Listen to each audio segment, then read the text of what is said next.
Magandang gabi po sa inyong lahat. So, bago po tayo mag-umpisa, tayo pong lahat ay yumuko at manalangin sa Diyos.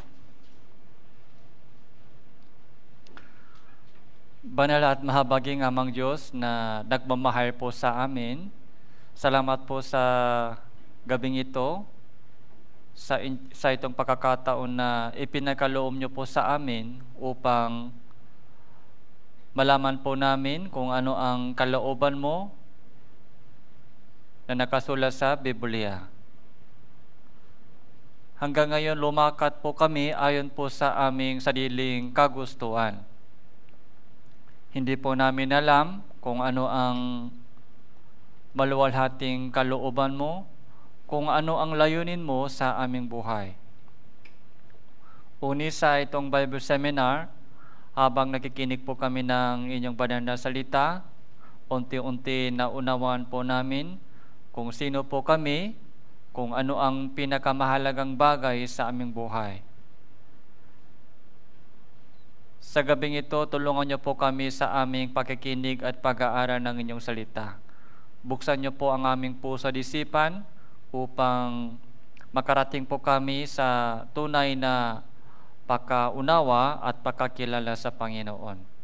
Ito po yung aming panalangin sa pangalan ng Panginoon Jesucristo. Amen.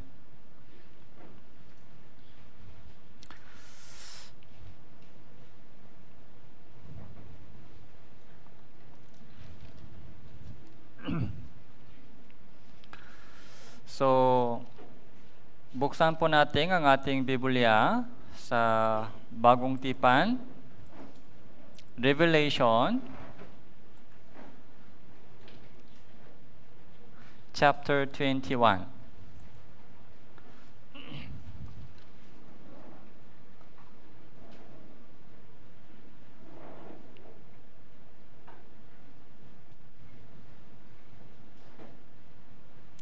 So, Revelation chapter 21, verse 1 po. So, mga ilang talata po, babasahin ko po para sa inyo. Nakita ko ang isang bagong langit at ang isang bagong lupa, sapagkat ang unang langit at ang unang lupa ay lumipas na, at ang dagat ay wala na. Nakita ko ang banal na lungsod, ang bagong Jerusalem, na bumababa mula sa langit buhat sa Diyos, na nakahanda na gaya ng isang babaeng ikakasal, na nagagayakan para sa kanyang asawa. So, yung Biblia po ito ay pinakahuling libro sa Biblia ay Revelation, Apokalipsis o Pahayag. Mga ilang pangalan, Revelation. Tapos yung pinaka-last chapter ng Revelation ay chapter 22. So chapter 22, Revelation chapter 22, yun po yung pinaka-last chapter ng Bible. So Genesis chapter 1 verse 1, alam po natin, Genesis chapter 1 verse 1. So ano po ang nakasulat? So, nung simula, nilikha ng Diyos ang langit at ang lupa. Okay? God created the heaven and the earth. Tapos, ito po yung yung ending. Sa Genesis chapter 1, yung creation. So, paano nag-umpisa po ang mundong ito? Tapos, yung Revelation po ay ending story. Ending. So, sa tingin nyo po, ano ang mas mahalaga? Yung umpisa o yung yung ending? Alin po ba mas mahalaga? So, kahit mahirap tayo sa una, pero kapag magandang ending, maganda po? Maganda o hindi? Maganda. Kahit mabuti sa umpisa, pero kapag pangit ending, pangit po siya. So, ganun din po yung buhay po natin, kahit dumadaan po tayo sa mga problema, yung ating buhay ay hindi maganda, maraming pagsubok, nangyari, nahirapan, o mabigat. Pero kapag maganda po yung ending, so maganda po yung buhay, yung ending. Mas mahalaga po yung ending kaysa umpisa. Okay? Ganon din po sa Biblia po. Yung Genesis chapter 1, marami pong tao alam po nila Genesis, yung creation. Pero hindi po nila alam yung ending sa Biblia, Revelation. Ano ba ang nakasulat sa Revelation? Okay? So, nakita po natin kagabi po, patungkol po sa mga katuparan ng propesiya, yung mga darating na yung panahon na mawala po yung cash, tapos lahat ng tao ay tatanggap ng marka sa kanilang kanan, kamay o sa noo. Yun po yung gagamitin po nila sa transaction. Kung walang markang ito, hindi ka makakabili ng gulay, bigas, gamot. Okay? So, wala pong transaction kung walang markang ito. Sa ating panahon, nangyari po. So, pero yung pinaka-ending po sa buong Biblia po ay ito po, yung bagong langit, bagong lupa. Sabi po dito, verse 1, chapter 21, verse 1, nakita ko ang isang bagong langit at ang isang bagong lupa, sapagkat ang unang langit at unang lupa ay lumipas na at dagat ay wala na.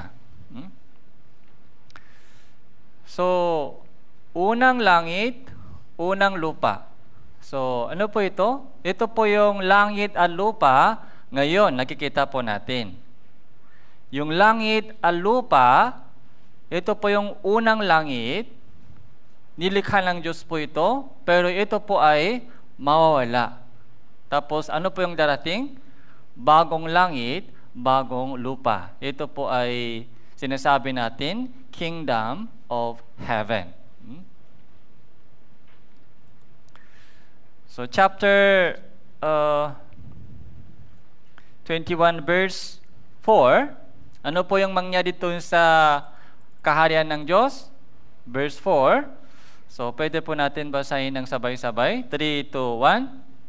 At papahirin niya ang bawal luha sa kanilang mga mata at hindi na makakaroon ng kamatayan, hindi na rin makakaroon pa ng pagtadalamhati o ng pagtangis man o ng kirot man, sapagkat ang mga unang bagay ay lumipas na. So, papahirin niya ang bawal luha sa kanilang mga mata. Yung luha, bakit luha? So, bakit lumuluha tayo? Lumuluha po ba tayo? Umiiyak tayo. So, bakit? So, dahil sa sakit, kapag sobrang sakit, umiiyak. Lumuluha. Kapag sobrang hirap, okay, lumuluha tayo. Okay? Dahil po sa iba't ibang uri ng mga problema, minsan yung mga nanay, lumuluha po sila dahil sa kanilang mga pasaway na anak. Okay? Minsan yung mga anak po ay lumuluha dahil sa kanilang mga magulang. Pero doon po sa langit, papahirin po niya yung luha sa ating mga mata, tapos hindi na makakaroon ng kamatayan. Anong ibig sabihin? Wala nang kamatayan sa langit. Okay? Eternal life. Hindi na makakaroon ng kamatayan. Hindi na rin makakaroon pa ng pagtadalamhati. Yung mga pagsubok, yung problema, wala na sa langit. So, hindi na makakaroon ng kirot, sakit, wala ng sakit. Kaya walang hospital sa langit, walang butika sa langit. Okay? Walang gamot sa langit. Puro ano lang, masaya lang. Masaya. Gusto po ba natin pumunta dito? Gusto po ba ninyo pumasok sa langit? O mas gusto pa dito sa lupa? Mas masaya po kayo dito? Okay? Dahil may ano dito? Sayaw dito? Dahil sa langit walang YouTube. Sa langit walang Facebook. Sa langit walang social net, mga SNS, wala. Pero mas masaya po tayo sa langit. Okay? Wala nang kirot, wala nang luha, wala nang kamatayan. Okay? Lahat po ng mga kinakatakutan ng mga tao ay wala na po doon sa langit.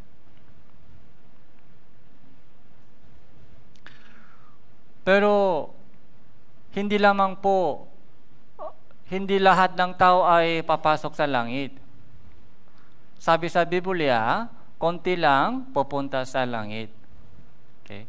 Konti lang po pumasok sa makipo na pintuhan, konti lang po dumadaan sa masikip na daan at darating sa buhay. Mas maraming tao po ay pumapasok sa maluwang na pintuhan, lumalakas sa malapad na daan, hindi po nila alam na patungo po sila sa kapahamakan. Sana po sa itong Bible seminar, mabuksan po yung ating spiritual na mata. Okay? Sana sa itong Bible seminar, so lahat po ng mga nandito ngayon, okay? Lahat po ng mga nandito ngayon ay mabuksan yung ating mga mata. Hindi po physical na mata, kundi yung mata ng ating spirito. Para makakita po kayo kung ano ang mahalaga sa buhay. Para makakita po tayo ng makalangin na bagay. Okay? Makalangin na bagay. Hanggang ngayon, hindi po natin alam kung may langit pa, kung may impyerno ba, kung totoo ba ang Biblia, may Diyos ba talaga. So, hindi pa malinaw yung ating faith. Hindi pa malinaw. Hindi pa matibay yung ating faith. Patungkol sa langit, patungkol sa Diyos, patungkol sa mga makalangin na bagay. Pero mula session 1 hanggang session 3, maraming ebidensya po ay pinag-aralan po natin. So, sa creation, mga history, yung mga propesya, nakita din po natin kung ano po ang nangyari sa ating panahon. Malapit na po yung mga signs ng second coming of Jesus. Maraming mga signs ng last day ay nangyari na po sa ating panahon. Hindi po natin maitanggi po ito. Hindi po natin maitanggi. Isang conclusion po ng lahat ng ating pinag-aralan ay Biblia ay totoo. So, may tanong po ako sa iyo. Naniniwala po ba kayo na Biblia ay totoo? Okay? Sure po ba tayo? Mga ilan percent po? Okay? 99? Huh? So, yung mga tubig, para kumulot po yung tubig, anong degree dapat? 100, di ba? Pag 90 degree, kulot? Hindi. So, dapat umabot po tayo sa 100%. Sure. Yung emotion po natin, hindi po yung mahalaga. Yung feeling o emotion, yung karamdaman po natin, hindi po yung mahalaga. Pabago-bago po yan. So, kaya sabi po nila, ganito dapat yung mga proseso. Okay? So, yung ating faith, yung pananampalataya, ay dapat base sa fact. Okay? Fact. Yung fact, ito dapat ilagay sa foundation. Pagkatapos, faith. Kung ganon, ano po yung kasunod? Yung feeling ay, ito po yung mangyayari, feeling. Okay, feeling. Pero maraming tao po ay baliktad po nila. Baliktad po yung kanilang faith. Yung feeling ay yun po yung mga basehan po nila feeling. Feeling, tapos dito.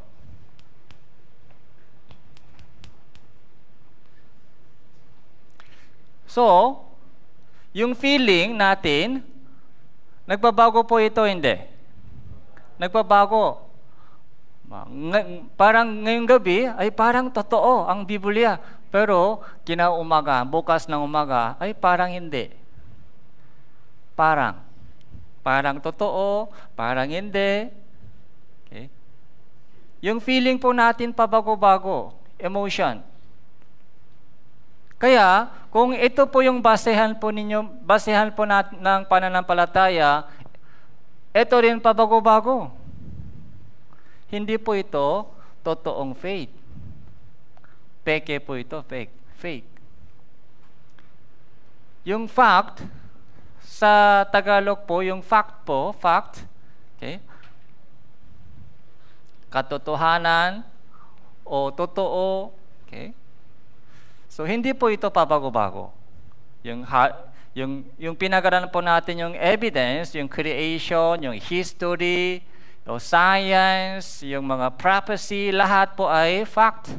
Nakita po natin yung ebidensya. Hindi siya pabago-bago. Lagi nandyan siya. Lagi. At nagpapatotoo tungkol sa Diyos. Kaya, kung ito po yung pinag-aralan po natin mabuti, doon po, mangyari po tayo ng tunay na faith. Ito. So, pabago-bago po ba ito? Hindi. Ito po yung tunay na faith. Okay. Hindi po ito religion. Yung feeling ay kasunod nangyari. Kung sure po tayo sa Biblia, magmula ngayon po, makinig po kayo ng mabuti dahil yung topic po natin ngayon, bukas po ay patungkol sa langit, patungkol sa impyerno. Okay? Kung sino pupunta sa langit, kung sino pupunta sa impyerno. Chapter 20 po, Revelation chapter 20 verse 11. Nakita ko ang isang malaking tronong puti at ang nakaupo roon. Ang lupa at ang langit ay tumakas sa kanyang harapan at walang natakpuan lugar para sa kanila. Nakita ko ang mga patay, mga dakila, ang mga hamak na nakatayo sa harapan ng trono at binuksan ang mga aklat, binuksan din ang isa pang aklat, ang aklat ng buhay. At ang mga patay ay hinatulan ayon sa kanilang mga gawa, ayon sa nakatala sa mga aklat. So, ano po yung nakita po ni Apostol Juan sa Revelation? Revelation po ay sulat po ni Apostol Juan. Sabi po niya, isang malaking tronong puti. Okay? Tapos isang nakaupo doon, hukom siya. Sino siya? Ang Diyos na hukom. Isang hukuman, nakita po ni Apostol Juan. Okay? Isang puting trono, nakaupo, ang Diyos ay nakaupo doon sa puting trono. So, dito rin po, ang lupa, langit ay tumakas sa kanyang harapan. Yung unang langit, unang lupa ay tumakas sa kanyang harapan.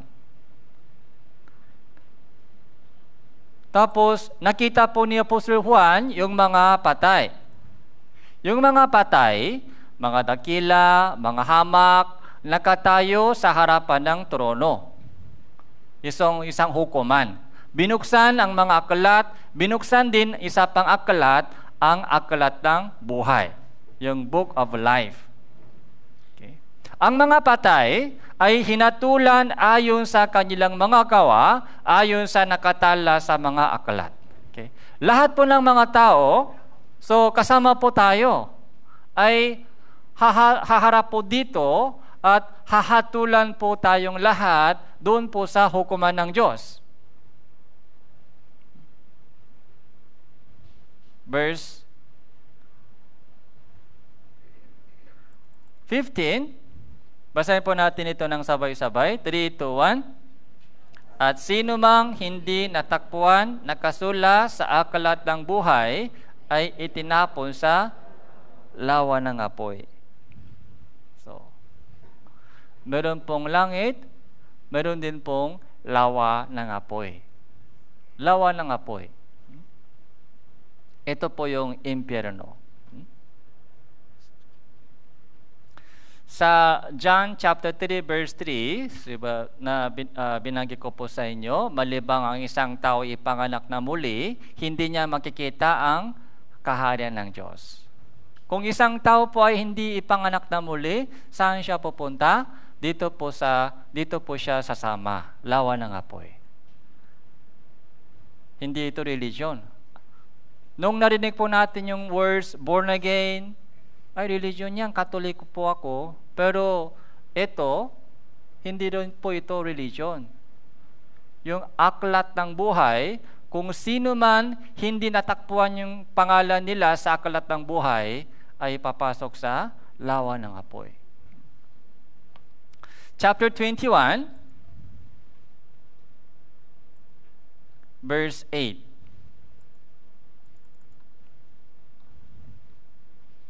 So, ito din po isa talata patungkol sa mga taong pupunta sa impyerno.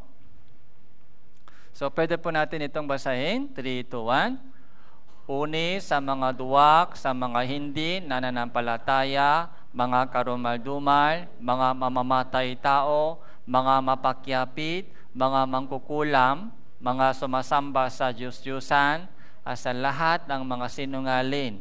Ang kanilang bahagi ay sa lawa na nagliliyap sa apoy at aspure na siyang ikalawang kamatayan. So, ikalawang kamatayan. Bakit pangalawang kamatayan? Okay. Yung unang kamatayan ay sa ating katawan. Yun po yung unang kamatayan. Okay. So, ito po yung kinakatakutan po ng tao. Yung pangalawang kamatayan po ay yung pagpunta sa impyerno. Yun po yung pangalawang kamatayan. So, tingnan po natin yung listahan po dito. Sino-sino pupunta sa impyerno? So, yung mga duwak, yung mga hindi nananampalataya. So, matigas po yung ulo. Kahit nakikita po nila maraming ebidensya, okay? Maraming ebidensya po pinag-aralan po natin sa loob ng 3 session. Maraming ebidensya. Pero ayaw pa din maniwala. Okay? Matigas yung ulo. Okay? Tupa o kambing? Kambing. Kambing ay saan pupunta? Kambing? Kambingan. Lawa ng apoy. Okay?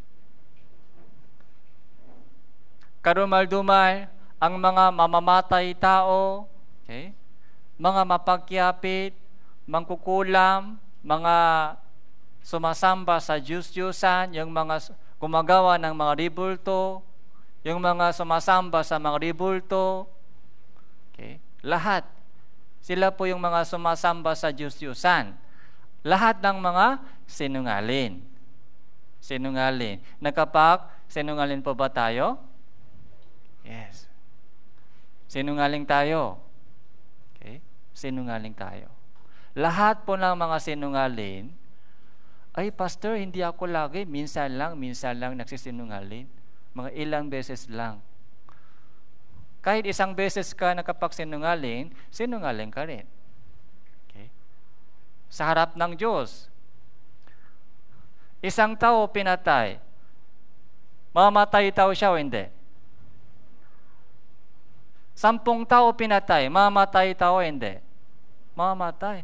Ay, pastor, isang tao lang pinatay ko, mamatay tao ba ako? Mamatay tao din kay isang tao pinatay mo. Okay? Isang beses nagsinungaling, ibig sabihin, marunong ka nang magsinungaling kahit isang beses nagkapagsinungaling. Kung hindi ka marunong magsinungaling, kahit hindi, so dapat, hindi kailanman nagkapagsinungaling. Isang beses nagsinungaling, mari 10 beses, 100 beses, paulit-ulit. Pagdating sa mga problema, lumalabas. Yung sinungaling, saan po pupunta? Pupunta sa lawa ng apoy. Okay. Yung lawa ng apoy po ay ikalawang kamatayan. Okay? So, isipin po natin, born again, pangalawang kapanganakan. Okay?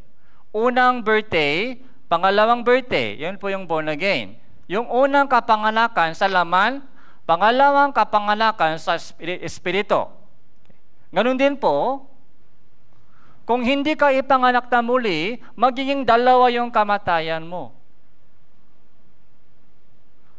Kung dalawa yung birthday, magiging isa lang kamatayan mo. Naintindihan po ba? Kung dalawa yung birthday, ibig sabihin na ipanganak na muli, so katawan lang mamatay. Pero yung espiritu, hindi po papasok sa lawa ng apoy. So pumunta po tayo sa Lucas chapter 12. So Lucas chapter 12 verse 5.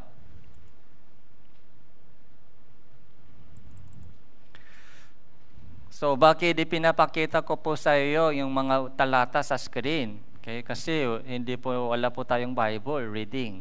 So, mayroon po ba kayong Bible sa bahay?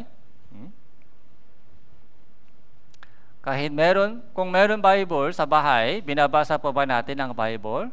So, hindi po. Kahit ito yung sinasabi po natin, salita ng Diyos. Kung salita ng Diyos ay dapat basahin po natin ito. Okay? Kung ito po ay talaga salita ng Diyos, kung buhay talaga ang Diyos, dapat basahin po natin ito para malaman po natin kung ano ang kalooban niya o plano niya, kung ano ang dapat kong gawin, kung paano makapasok ako sa langit. Pero hindi po natin binabasa yung Biblia. Kaya, so ipinapakita po namin ang mismong talata sa inyo para may idea po tayo kung ano ba ang nakasulat sa Biblia. Lahat po ng mga ipinapakita ko po sa iyo ay galing po sa Tagalog Bible ninyo. Hindi po ito galing sa Korean Bible. Tagalog Bible. Okay? Naintindihan po natin, di ba? Naintindihan. Verse 5, subalit, verse 4, sinasabi ko sa inyo mga kaibigan ko, huwag kayong matako sa mga pumapatay ng katawan, na pagkatapos ay wala na silang magagawa. Subalit, ipapakita ko sa iyo kung sino ang inyong dapat katakutan ninyo siya na pagkatapos pumatay ay may kapangyarihan magtapon sa impyerno. Oo, sinasabi ko sa iyo, siya ang inyong katakutan. Sabi po ni Jesus, huwag kayong matakot sa mga pumapatay ng katawan. So, pero natatakot po ba tayo sa mga pumapatay ng katawan? Kung isang tao ay hawak kutsilyo, humahabol sa iyo, takot po kayo? Hindi. Takot. Okay? Sabi ni Jesus, huwag kang matakot sa tao. Huwag kang matakot sa pumapatay ng tao dahil katawan lang pinapatay niya, katawan. Tapos, wala na siyang magagawa. Pero sa totoo lang po, natatakot po tayo sa kamatayan ng katawan. Kapag may sakit, kaya doon po tayo umiiyak. Pag may sakit, baka mamatay ako. Gutom, mga kulang sa buhay. Kaya kapag may problema po tayo, anong sinasabi natin? Patay. Yung kamatayan po, hanggang ngayon, noong hindi pa po natin alam patungkol po sa langit, siyempre ito yung laman ay pinakamahalaga laman. Okay? Laman. Kaya habang buhay pa tayo, okay, so kailangan po natin kumain. Habang buhay pa, habang tumitibok pa yung ating puso, kailangan kumain araw-araw. Pagkagising sa umaga, magutom, almusal, tanghalian, hapunan.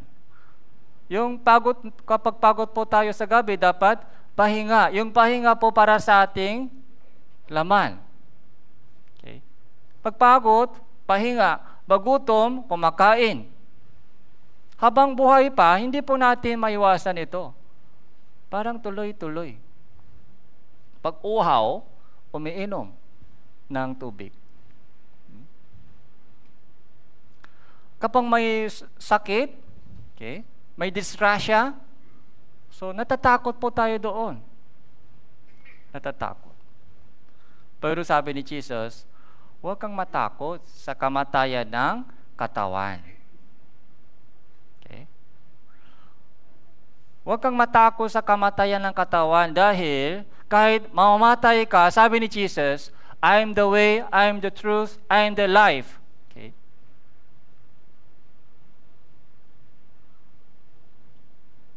Ang kalooban ng aking Ama ay buhay na walang hanggan at muli ko siyang bubuhain. Paulit-ulit sinasabi sa Biblia, huwag kang matakot sa kamatayan, bubuhayin kita ulit sa huling araw. Bubuhayin kita ulit sa huling araw. Kahit mamatay ka, bubuhayin kita ulit. Resurrection. Tapos dadalhin kita sa langit.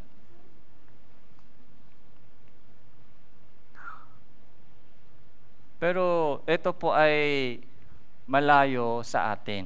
Yung mensahe po ng Panginoon ay malayo sa atin. Dahil wala po tayong experience ng kamatayan, hindi pa po natin nakita yung langit, paano bubuhayin isang tao. Okay. Verse 5, subalit ipapakita ko sa iyo kung sino ang inyong dapat katakutan. Katakutan ninyo siya na pagkatapos pumatay ay may kapangyarihan magtapon sa impyerno. Sino po ba may kapangyarihan magtapon sa impyerno? Diyos. Ang Diyos lang po, ang tao, walang kapangyarihan magtapon sa impyerno. Katawan lang, katawan. Pero ang Diyos po may kapangyarihan magtapon sa impyerno, kaya sabi ni Jesus, siya ang dapat katakutan mo, ang Diyos. Impyerno. Dahil yung impyerno po ay ganito po. Okay? Marcos chapter 9.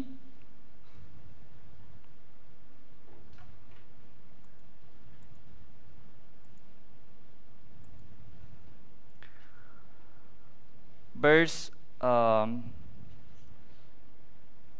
43. Kung may Bible kayo, so hanapin po ninyo sa inyong sariling Bible. The same Bible naman po.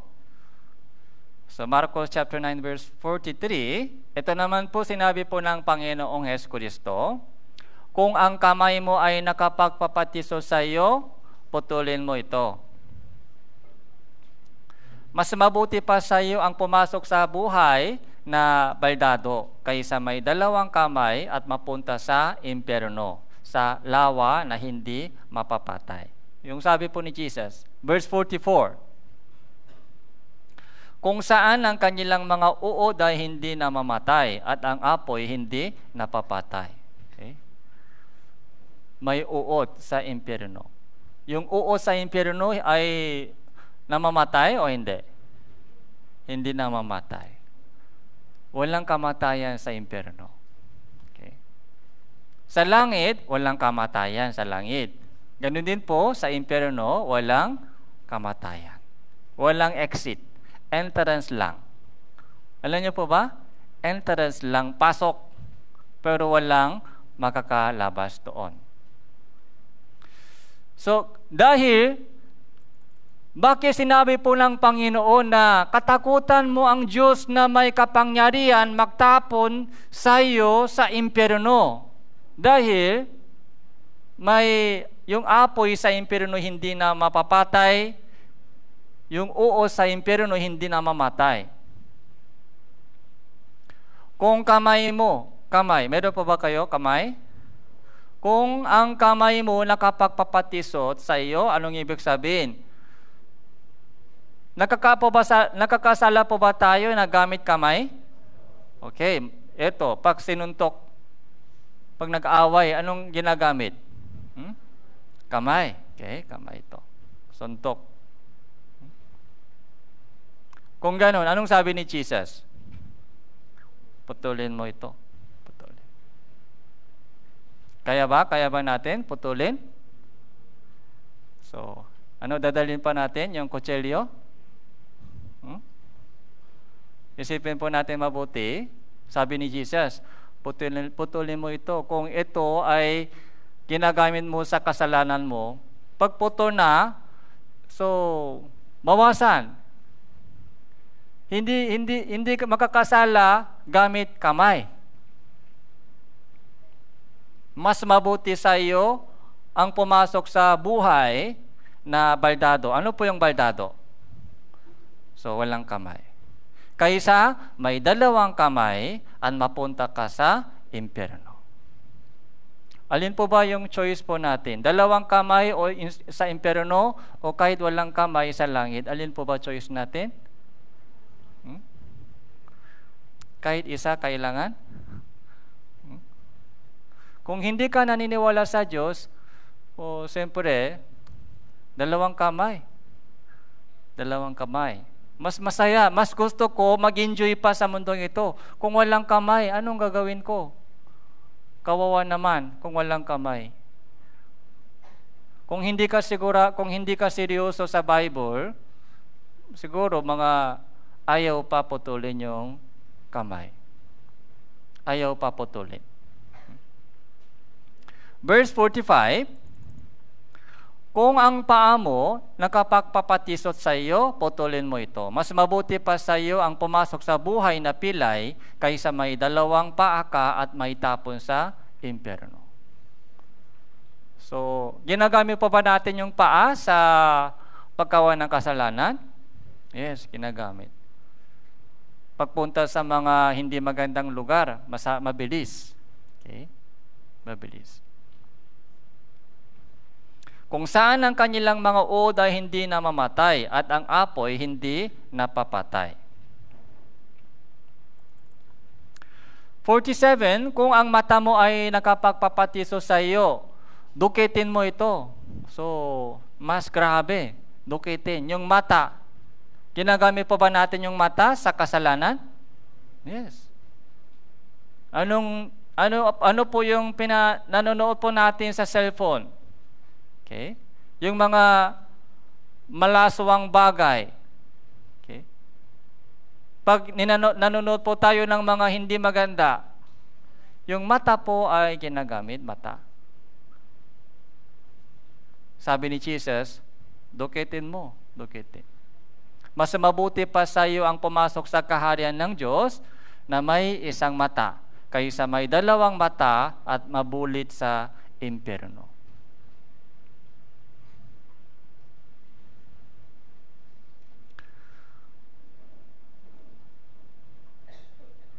Alam niyo po ba, si Jesus po ay nagbigay ng maraming warning patungkol sa impyerno. Okay? Kung wala pong impyerno, meron pong nagsabi, okay? Kahit mamatay ka na hindi ligtas, kahit hindi ka ligtas at mamatay, may chance pa doon sa impyerno. Kapag ikaw ay ipapadalangin ng mga pamilya mo, okay, pwede lipat mula sa impyerno hanggang sa langit. So, meron pa po ba chance po tayo sa impyerno? Kung may chance pa po tayo sa impyerno, hindi kailangan ganitong Bible seminar. So, pagod po tayo. Sa araw-araw, pumunta dito, 2 hours, nakikinig. Yung mga nanay dito, nahirapan sila sa mga pagluluto. Yung mga driver dito, hating gabi, sila babalik sa church after pagkatapos ng hatid. Bakit kailangan po ganitong mga Bible seminar, mga 5 days? Kung may chance pa po tayo sa impyerno, hindi na kailangan ganitong Bible seminar. Enjoy lang, enjoy po tayo sa buhay. Tapos, kung namatay ka at mapunta sa impyerno, doon malalaman mo, ay, totoo pala yung impyerno. Akala ko, mga kwento-kwento lang yung impyerno, pero totoo pala yung impyerno. Sige, dito na lang ako magsisi. So, pwede po ba ganon? Pwede pa magsisi sa impyerno? Hindi na. Wala nang chance. Kaya, habang buhay pa tayo, bago mamatay, kailangan po natin makinig. Kailangan po natin makinig at maunawaan ang katotohanan sa Biblia. Okay?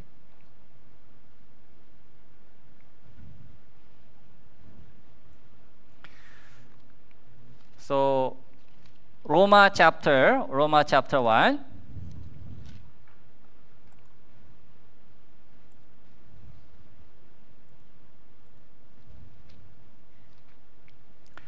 Roma chapter 1, verse 29. So, ito po ay mas detail na listahan ng kasalanan. Kung sino-sino pupunta sa impyerno. Mas detail na listahan. So, Roma chapter 1, verse 29, babasahin ko po. Napuno sila ng lahat ng uri ng kasamaan, kalikuhan, kasakiman, kahalayan, at puno ng inggit, pagpaslang, pag-aaway, pandaraya, katusuan. Tapos ano ito? So, mahilig sa chismis. Okay. So, meron po ba tayong inggit? Meron po ba tayong inggit? Okay. Inggit. Tapos, meron ba tayong sakim? May sakim. Okay. So, yung kalikuan, kasamaan, kahalayan ay meron sa atin. Masarap, chismis. Chismoso, chismosa. Verse 30, mga mapanirang puri, mga napupuo sa Diyos, mga walang pakundangan, mga palalo, mayabang po ito, mga palalo, mga mataas, mga manggagawa ng masasamang bagay, mga suway sa mga magulang, mga hangal, mga hindi tapas sa kanilang mga pangako, hindi mapagmahal, mga walang awa. Verse 32, basahin po natin ito, 3, 2, 1. Nalalaman nila ang mga iniutos ng Diyos na ang mga gumagawa ng gayong mga bagay ay karapat-dapat sa kamatayan. Unit hindi lamang nila ginagawa ang gayon, kundi sinasangayunan pa ang gumagawa ng mga iyon. So, karapat-dapat sa kamatayan. Okay? Impyerno. Okay. Yung mga mahilig sa chismis, nakita po natin, nabasa po natin, yung mga mahilig sa chismis ay karapat-dapat sa kamatayan. Yung mga hindi tumutupad, yung mga hindi tapas sa kanilang pangako, puro umuo lang, umuoo, pero hindi po tinutupad yung kanilang pangako. Okay? Karapat-dapat sa kamatayan. Yung mga hindi yung mga suwayer sa mga magulang. Okay? Yung mga suwayer sa mga magulang. Yung mga sumasago sa mga magulang. Ayaw nakikinig sa kanilang mga magulang. Yung mga nagpapasakit sa mga magulang. Karapat-dapat saan daw? Kamatayan. Sa batas ng Pilipinas, kapag chismis ka, makukulungan ka ba sa batas ng Pilipinas? Yung chismis? Hindi po. Kapag may inggit, so huhulihan ka ba ng polis? Yung inggit? Hindi po. Hindi gaanong kahigpit yung batas ng tao, pero yung batas ng Diyos, mahigpit po ba o hindi? Mas mahigpit po. Chismis, karapat-dapat ka sa kamatayan. Suwail sa mga magulang, karapat-dapat ka sa magulang. Yung inggit, yung sakim, karapat-dapat ka sa kamatayan. Yun po yung kaninong utos ng Diyos. Huwag po kayo mag-isip na ang Diyos ay laging smile sa atin. Ay, nakangiti siya sa atin. Nakangiti, God is good all the time. Kapag humingi ako ng tawad, so mapapatawad ako. Mali yung pagkakilala mo sa Diyos. Saan galing po ganong mga pagkakilala, pagkaunawa? Okay? Hindi po galing sa Bible. Galing po sa tradisyon. Galing po sa tradisyon. Okay. Dahil doon po tayo lumaki. Kaya ganun po yung konsepto natin, ganun po yung pagkaunawa po natin patungkol sa Diyos. Pero sa 3 session po nakaraan, di ba nung nakasala si Adan saka si Eva, ano po yung ginawa ng Diyos? Pinalayas po sila sa halamanan ng Eden. Pinalayas.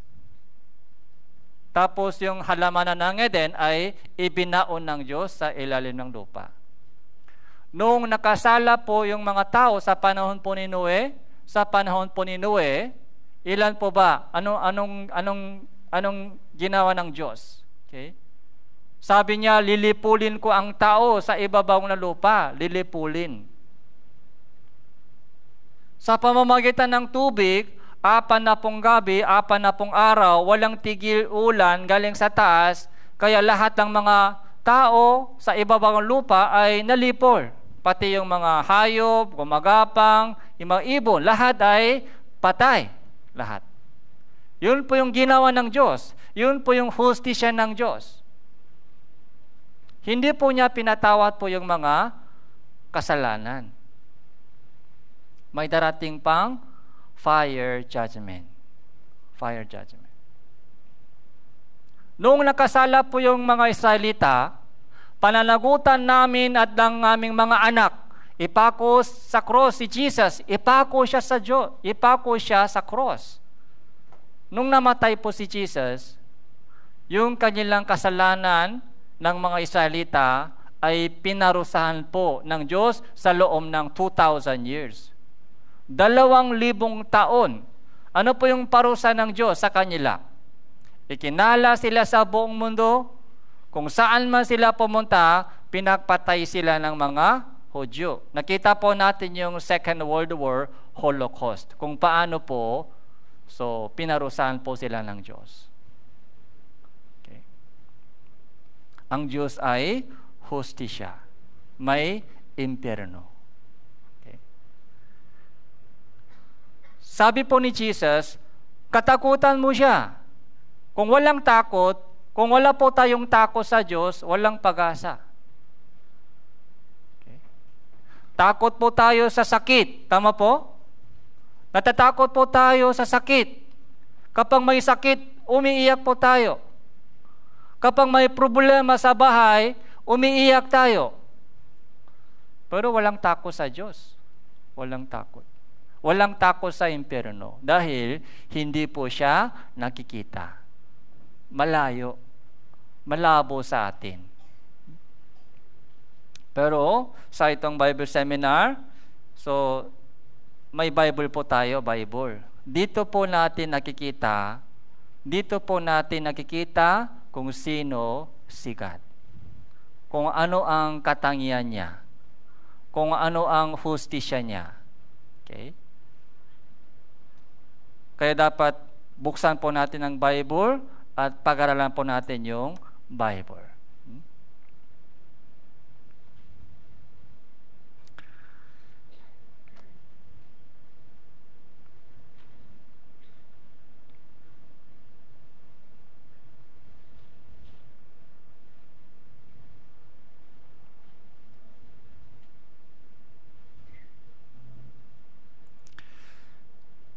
So, 10 Commandment po, Exodus chapter 20, 10 Commandment.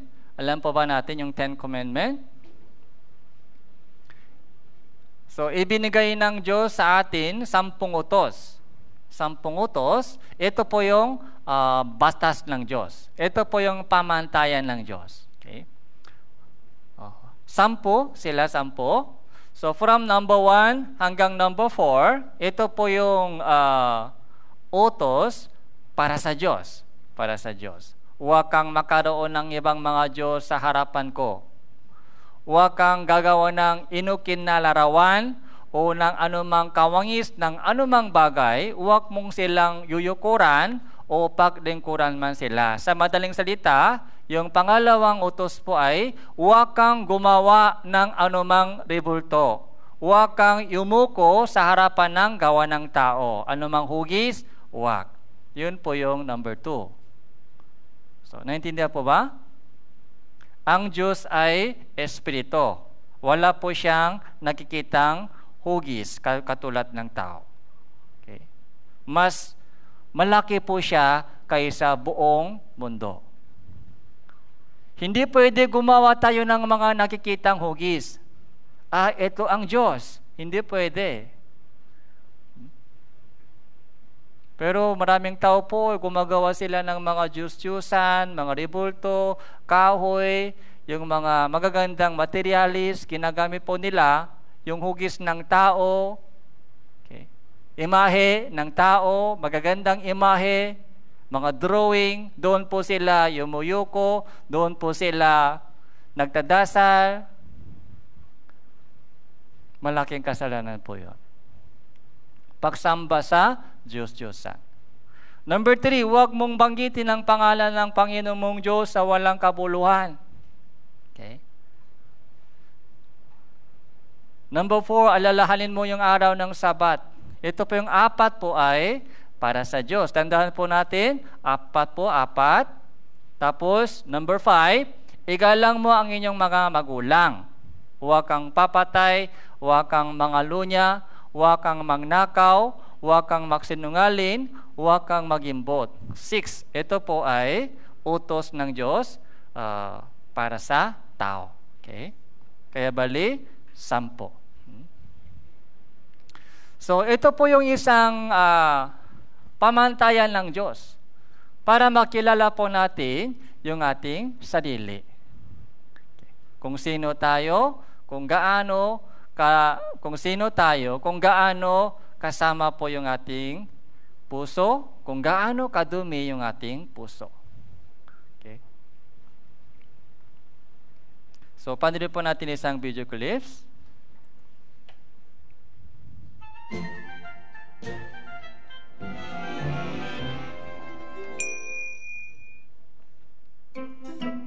Siya si Ginoong Mabuti.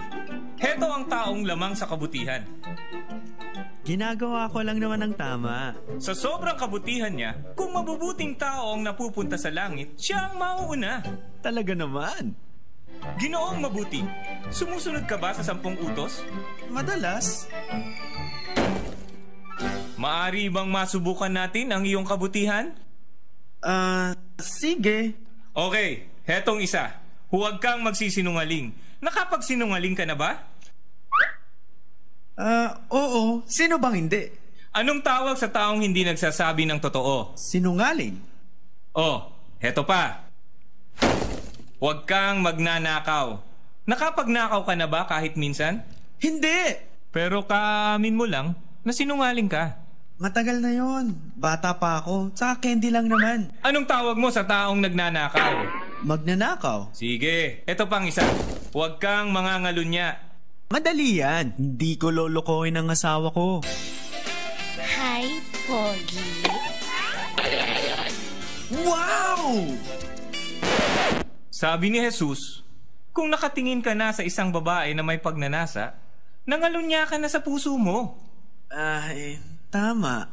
Isa pa, huwag mong babanggitin ang pangalan ng Panginoon sa walang kabuluhan. Nagamit mo na ba ang pangalan ng Panginoon sa pagmumura? Ay! Iyan, Ginoong Mabuti, ay paglalapastangan. Binigay ng Panginoon ang iyong buhay at ang mga biyaya, ngunit kinakaladkad mo ang pangalan niya sa dumi.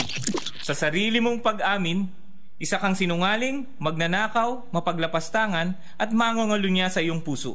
4 pa lang iyon sa 10 utos. O na, hindi ako perpekto. Higit na malala pa dyan.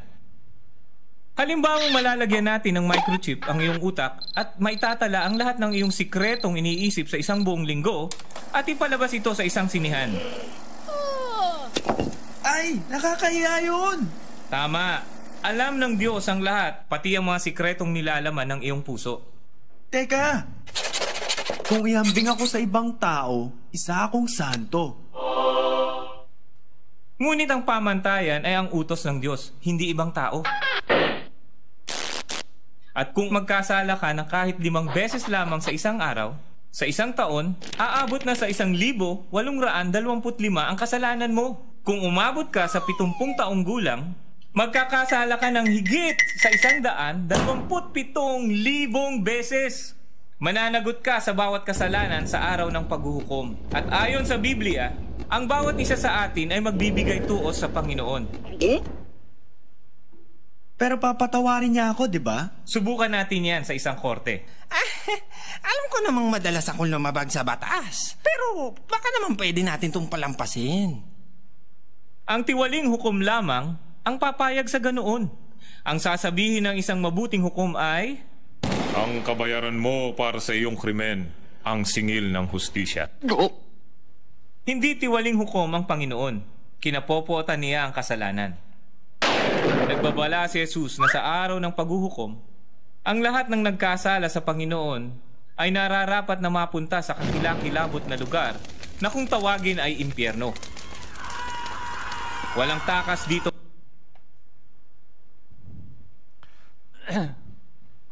Yung Ginoong Mabuti, yung pangalan niya, Ginoong Mabuti. So, mabait siya, mabait. Mabait, katulad po ninyo. Mabait. Ginoong Mabuti. Sa una, akala po niya na mauna po siya sa langit. Dahil mabait siya, mabait. So, kayo din po, mabait po kayo. Ako, mabait ako sa tingin mo? Mabait? Yung mga kababaitan po natin, yung mabait po ng isang tao ay malaki po yan, mahalaga po yan sa harapan ng tao. Meron pong taong mabait, meron pong taong masama. Okay. Sa harapan ng tao, sa mata ng tao. Okay. Pero iba po yung mata ng Diyos. Iba po yung mata ng Diyos, yung tao ay tumitingin sa labas. Pero ang Diyos po, saan po siya tumitingin? Saan po siya tumitingin? Sa puso. So, tingnan po natin isang verse, okay?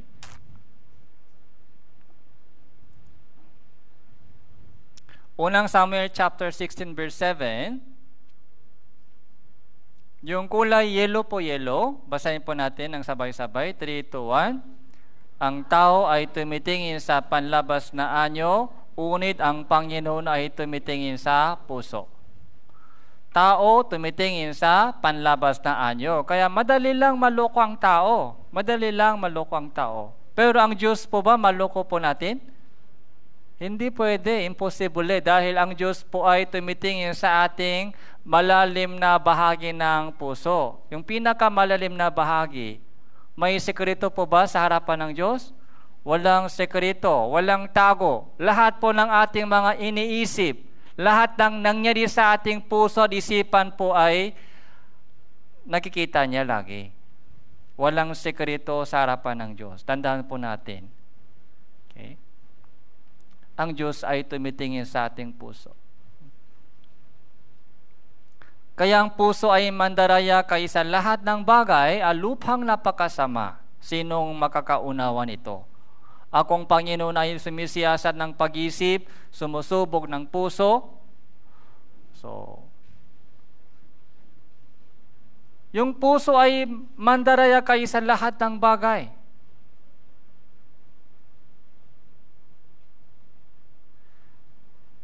Marcos chapter 7 verse 21, sapagkat mula sa loob, mula sa puso ng tao, lumalabas ang masasamang pag-iisip, pagkikiapit, pagnanakaw, pagpaslang, pangalunya, kasakiman, kasamaan, pandaraya, kahalayan, pagkainggit, paninirang puri, kapalaluan, kahangalan. Ang lahat ng masasamang bagay na ito ay sa loob, nangmumula sa loob. Mula sa puso, nagumpisa lahat ng kasalanan na kapagpaparumi sa tao.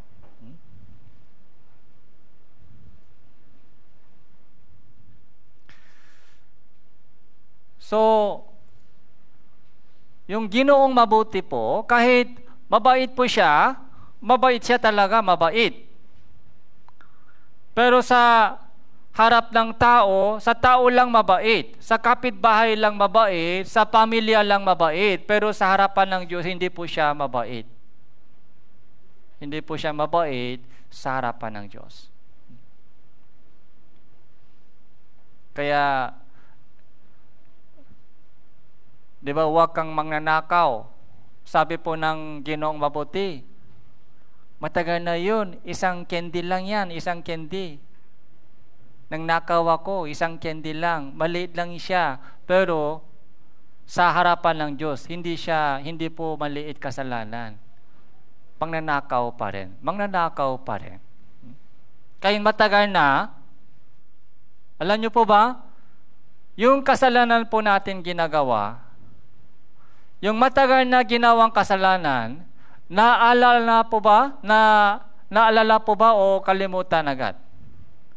Nasa memory pa rin. Okay? Hindi po madali mawala yung kasalanan po natin. Dahil meron po tayong konsensya. Meron po tayong konsensya, buti.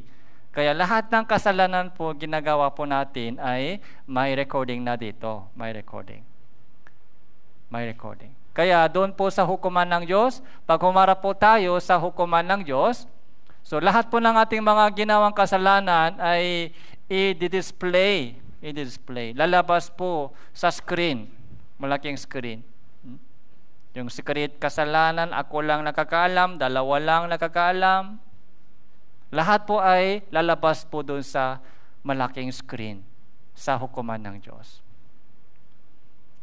Kaya sabi po niya, nakakahiya yun pag lahat ng mga kasalanan niya ay na memory ay ipa-play doon sa sinehan. So, ganun po yung mangyari sa hukuman ng Diyos.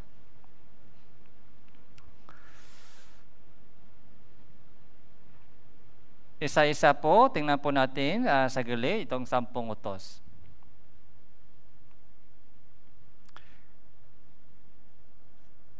Huwag kang makaroon ng ibang Diyos sa harapan ko. Pilipos chapter 3 verse 19 po. Ang kanilang tiyan, ang kanilang Diyos. Ano daw po yung kanilang Diyos? Tiyan. Anong ibig sabihin? Okay? Ang tiyan po yung Diyos nila. Okay? Ano pong pumapasok sa tiyan? Pagkain. Okay? Yung hanap buhay, yung trabaho. Sabi dito, nakatuon ang isip sa mga bagay na makalupa. So, bakit sabi dito, tiyan ang kanilang Diyos? Dahil yung kanilang isip ay puro makalupang bagay lang, makalupang bagay. Makamundong bagay lang, anong kakainin ko, anong iinumin ko, anong isusuot ko, papaano babayaran yung mga bills. Patungkol po sa makalangin na bagay, so walang pakialam. Walang interest, walang pakialam patungkol po sa makalangin na bagay.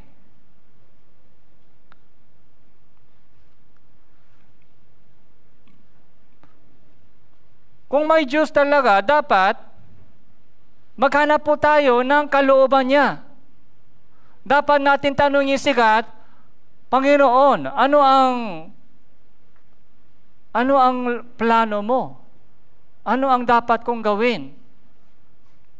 Sabi po ni Jesus, dapat ma-born again ka, dapat magkaroon ka ng kaligtasan, dapat makilala mo ang tunay na Diyos,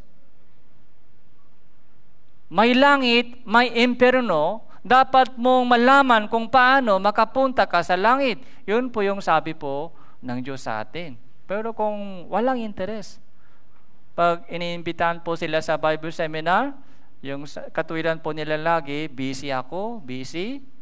So, may pasok po bukas, kailangan pahinga, may pasok, busy. Okay. Yung kanilang Diyos po ay yung kanilang tiyan. Yung kanilang tiyan.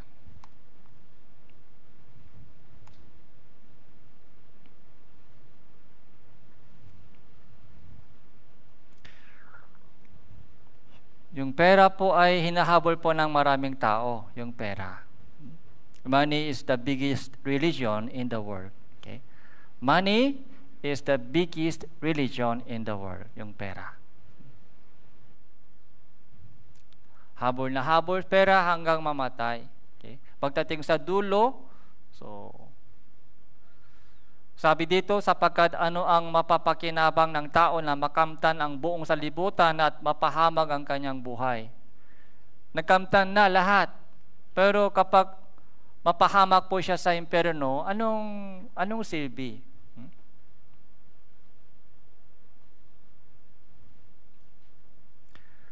Matthew chapter 10 verse 37, ang umiibig sa ama o sa ina ng higit kaysa akin ay hindi karapat-dapat sa akin. At ang umiibig sa anak na lalaki o anak na babae ng higit kaysa akin ay hindi karapat-dapat sa akin. So, tatanungin ko po kayo, sino po yung number one sa inyo? Ang Diyos ba number one sa inyo o anak ba number one sa inyo? Ang Diyos ba number one sa iyo o magulang ba yung number one sa inyo?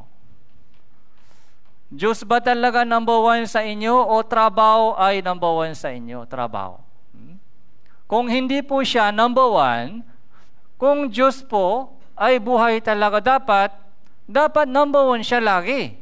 Dahil siya po yung gumawa sa atin. Yung lahat ng buhay ng mundong ito ay galing sa Kanya. Siya po yung isang creator. Lumikha po siya sa buong mundo, tapos namumuno po siya sa buong kasaysayan ngayon. Dapat lagi po siyang number one sa ating puso. Hindi pwede number 2 o number 3, minsan number 5.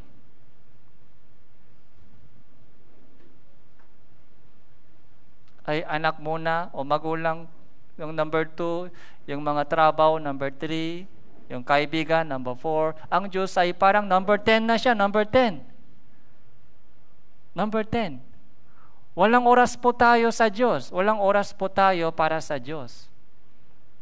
Lahat ng oras po natin o energy po natin, lahat ng energy natin o yung pera natin, yung oras natin, saan mapupunta? Sa mga So, mahal po natin, di ba? Mahal po natin. Sila po yung number one sa atin.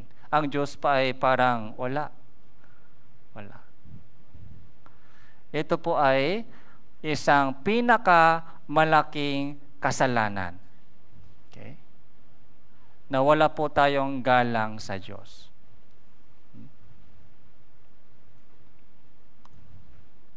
Number 2, huwag kang gagawa ng inukin na larawan, huwag mo silang yuyurakan o paklingkuran man sila. So, ano mang hugis, ginagawa ng kapintero, anyo ng tao. Kalahati ng kahoy ay ginagawa ng mga Diyos-Diyusan. Ganito po. Isaiah chapter 44 verse 16, kanyang ginagatong ang kalahati niyo sa apoy at kalahati nito ay ikinakain niya ng karne. Siya ay nag-ihaw ng ihawin, nasisiyahan. Siya ay nagpapainit din at nagsasabi, aha, ako ay nainitan, aking nakikita ang apoy. Ang nalabi ay ginagawa niyang Diyos, ang kanyang Diyos-Diyosan. Kaya itong niluluhuran o sinasamba, dinadalanginan, nagsasabi, iligtas mo ako sapagkat ikaw ay ang aking Diyos. So ganito po, isang pirasong kahoy, kalahati ay ginamit sa katong sa pagluluto. Yung kalahati, nalabi kalahati ay ginagawang Diyos. Galing po sa parehong kahoy po yan. Pero kalahati, panggatong. Kalahati, ginawang Diyos, doon po, lumuluhod, sumasamba, nagdadasal. Iligtas mo ako. Ito po yung malaking kasalanan sa harapan ng Diyos. Kaya sabi po niya, sabi ng Diyos, huwag kang gumawa ng anumang hugis, imahe ng tao. Huwag ka nang gumawa ng anumang imahe ng tao. Huwag kang magdasal doon. Ang Diyos ay espiritu. Hindi po siya nakikitang hugis.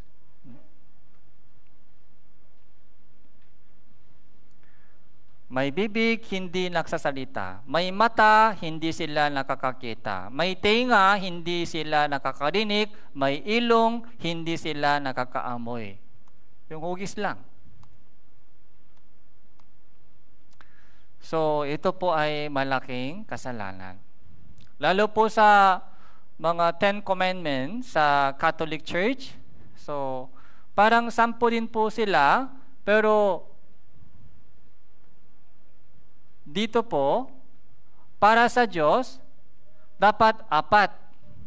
Diba? 4. Pero 3 lang. Ano po yung kulang? So, number 2, yun po yung tinanggal, number 2. Kaya 3 lang. So dito, dapat 6. Pero 7. Isa po ay dinagdag. Yung di ba, yung number 10 po, so huwag kang mag-imbot. Isa lang po siya sa Bible, Exodus chapter 20, isa lang. Pero ito po yung hinati sa 2. Para maging 10. Okay?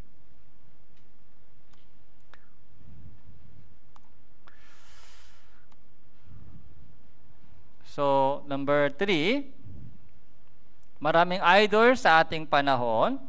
Okay. Ito din po malaking. Yung alalahanin mo ang araw ng Sabat. Yung meaning po dito, yung Sabat po ay pahinga. Pahinga po yung meaning ng Sabat. Sa pamamagitan ng itong utos, number 4, so kailangan po natin ma-realize na wala po tayong pahinga sa harapan ng Diyos, kaya kailangan maligtas po tayo. Yun po yung purpose po ng itong number 4.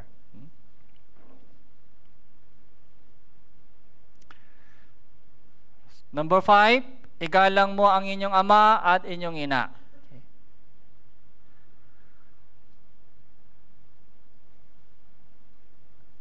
So, respect your mother and father.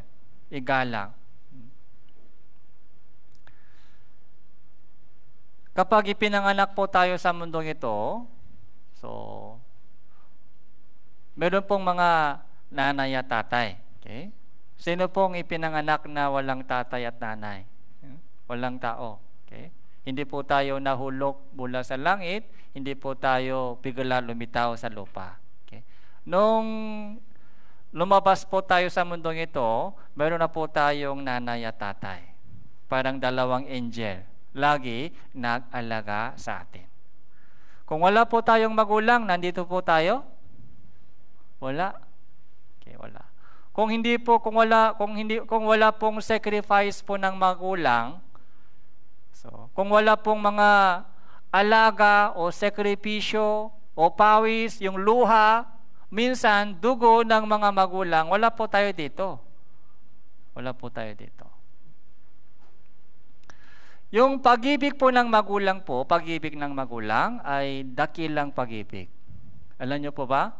Yung pag-ibig po ng magulang sa atin ay dakilang pag-ibig dahil unconditional, puro bigay-bigay lang. Wala pong kapalit na inaasahan po nila. Okay? Binabayaran po ba ninyo yung pag-ibig nila?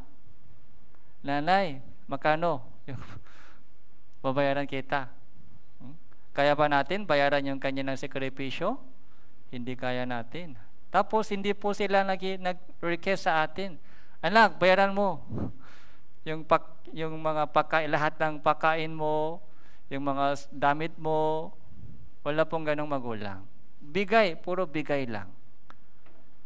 Kaya yung pag-ibig ng Diyos ay ibinuhos po sa puso ng magulang. Kaya dakilang pag-ibig po yun. Pinakamalapit po siya sa pag-ibig ng Diyos. Kaya bilang isang anak, respect, igalang ay dapat. Okay? Dapat natin pansinin yung kanilang sakripisyo. Okay? Pero alam po natin yung kantang anak. Okay? Ano po yung lyrics po ng kantang anak?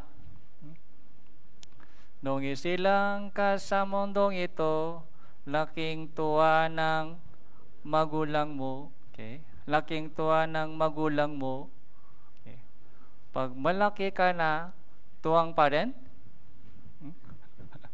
Pag malaki ka na, matuwa pa rin sila? Lumuluha na. Lumuluha na. Yung tuwa ay naging luha. Okay. Maging matigas yung ulo. Okay? Yung kanilang sinasabi ay hindi nakikinig. Ganun po yung buhay ng isang tao. Okay?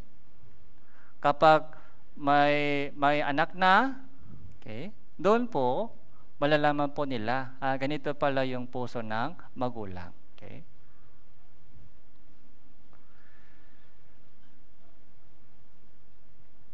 Igalang mo ang inyong mga magulang. Ay dapat minsan igalang o dapat lagi? Dapat lagi. Pero lagi po tayo ikinagalang? Lagi po natin ikinagalang yung magulang o minsan lang? Minsan lang, Mother's Day lang o Father's Day o Happy Birthday lang. Huwag po natin makalimutan yung kanilang sakripisyo, yung kanilang pawis, yung kanilang luha, yung kanilang sacrifice. Puyat po sila dahil sa kanilang pag-alaka. Okay? Sa lumang tipan po, mahigpit po yung batas. Ang manaki sa kanyang ama o sa kanyang ina, papatain. Ang mamura sa kanyang ama, sa kanyang ina, papatain. Ang gumagawa ng karahasan sa kanyang ama, nagpapalaya sa kanyang ina, ay anak na nakakahiya at kakutsaan ang dala. Mahigpit po yung batas sa lumang tipan. Ganito po yung sacrifice. Kapag may sakit po yung anak, so masarap pa ba tulog ng magulang? Hindi sila nakakatulog. Bakit hindi sila nakatulog? Anak, may sakit. Pero bakit magulang hindi nakatulog? So, may connection. Konektado po sila. Konektado. Okay?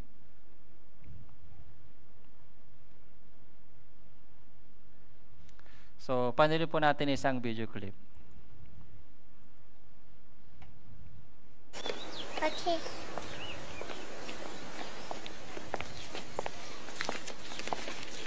Daddy is the sweetest daddy in the world. Daddy is the most handsome, the smartest,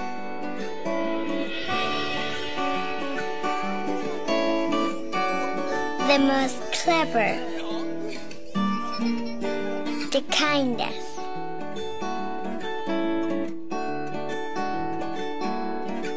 He is my Superman. Daddy wants me to do well at school. Daddy is just great, but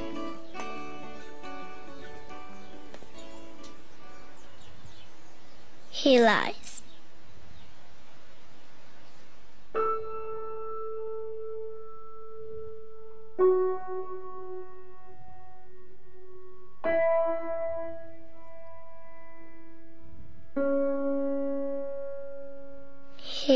lies about having a job.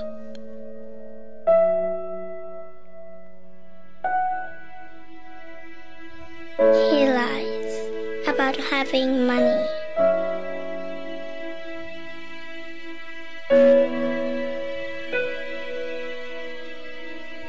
He lies that he's not tired.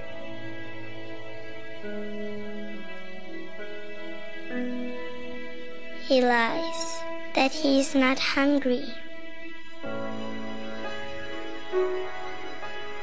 He lies that we have everything.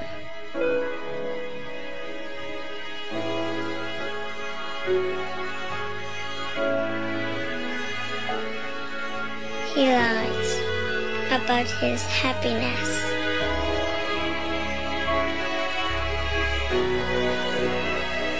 He lies because of me.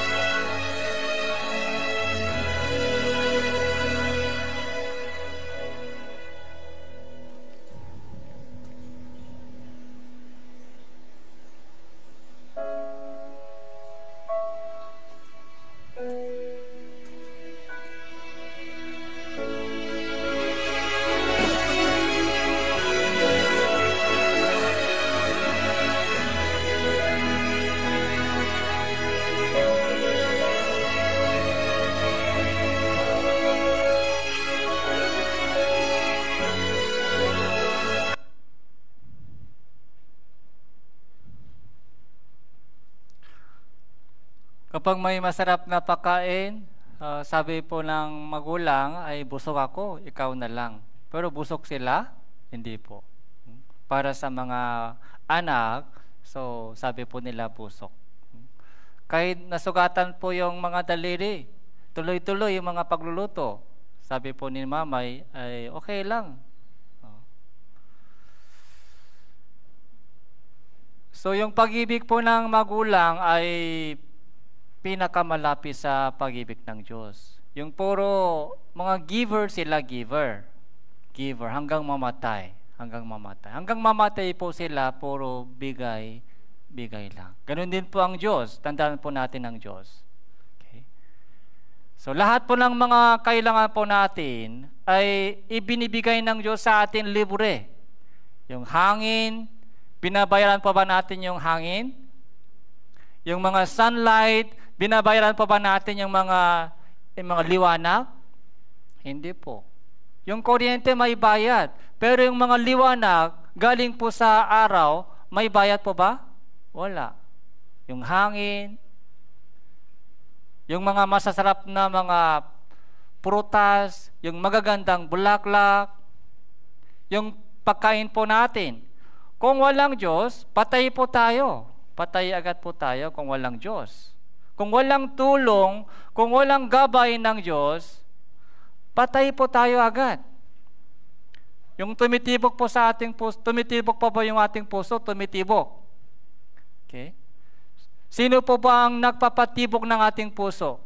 Ikaw po ba nagpapatibok ng puso? Sa umaga, so binubuhay mo yung mga puso? Mga switch on? Bago matulog, pinapatay natin yung ating puso? Hindi. Ang Diyos po ay nagpibigay ng lahat sa atin. Lakas, okay?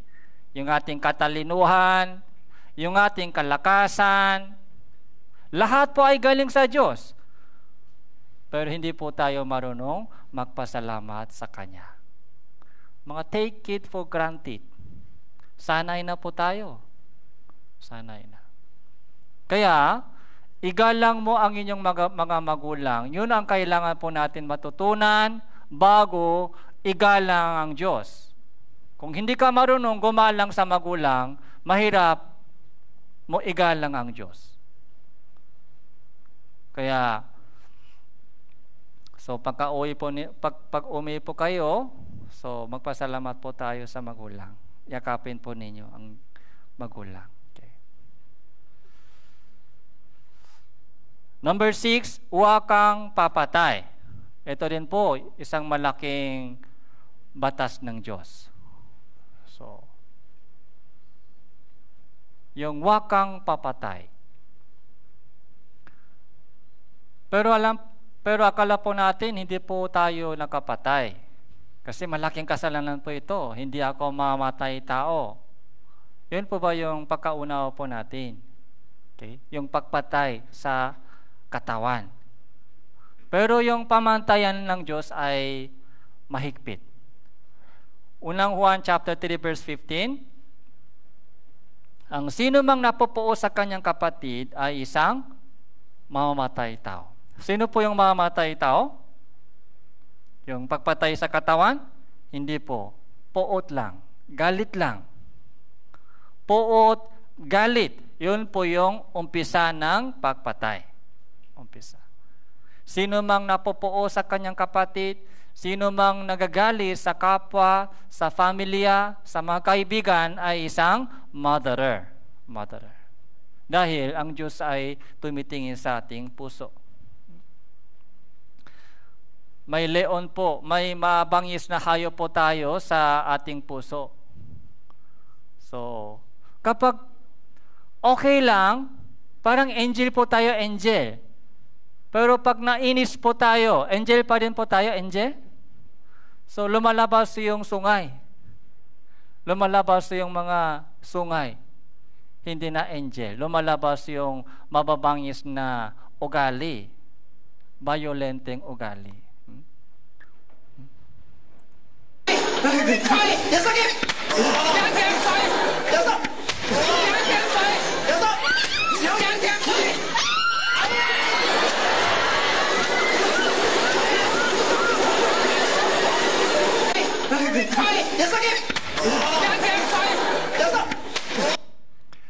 So, pag may galit, pag nagagalit po, parang lumalabas yung leon, gising na yung leon. Gising na yung mga hayop sa puso. Kaya yung mga salita, so mabangis na salita, matutulis na salita, yung mata ay iba yung mata. Sa ating puso, meron po tayong ganitong ugali. Okay?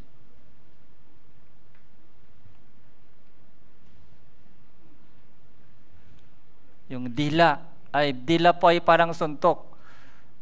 Yung sugat po sa katawan ay hindi ganun katagal, pero yung sugat sa puso ay matagal po matagal.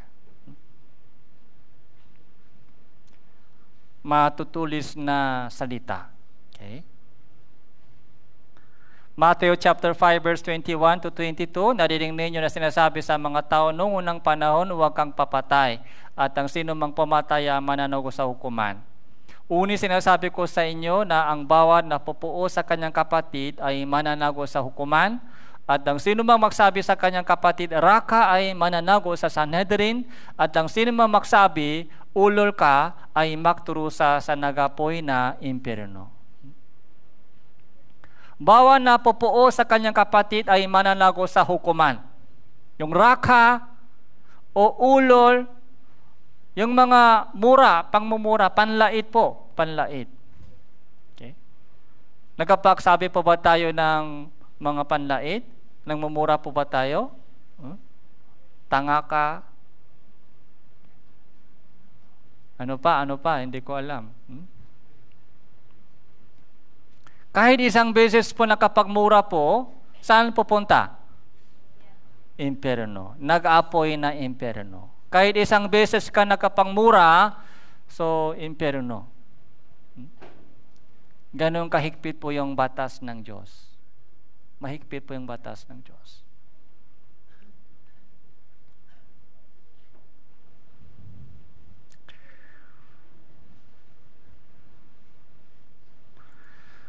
Number 7, huwag kang mangalunya. So, ito din po, alam natin na malaking kasalanan. Pangangalunya, pakikiapit, malaswang isip. Lalo na po sa ating panahon, ito po yung panahon ng pornography. Okay? Paiksi po yung suot ng mga tao. Okay? Kaya mahirap kung saan nilalagay yung mata.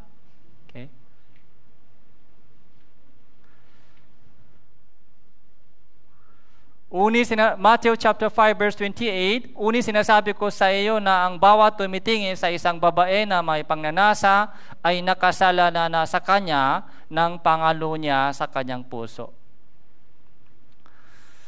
So, bawat tumitingin sa isang babae o isang lalaki na may pangnanasa, ito po ay kasalanan sa harapan ng Diyos. Pangnanasa, sinful nature, yung lust. Bawat tumitingin, tingin lang, pero doon po sa mata, ano pong nagumpisa? Yung pangnanasa, yung pangalo niya po ay nangyari po doon sa mata. Nakasala sa kanya ng pangalo niya, saan po nangyari?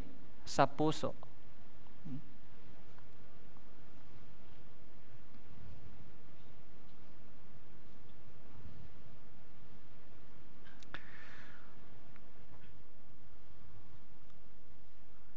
Mga ilang beses po nakatingin po tayo sa lalaki o babae na may ganitong pagnanasa.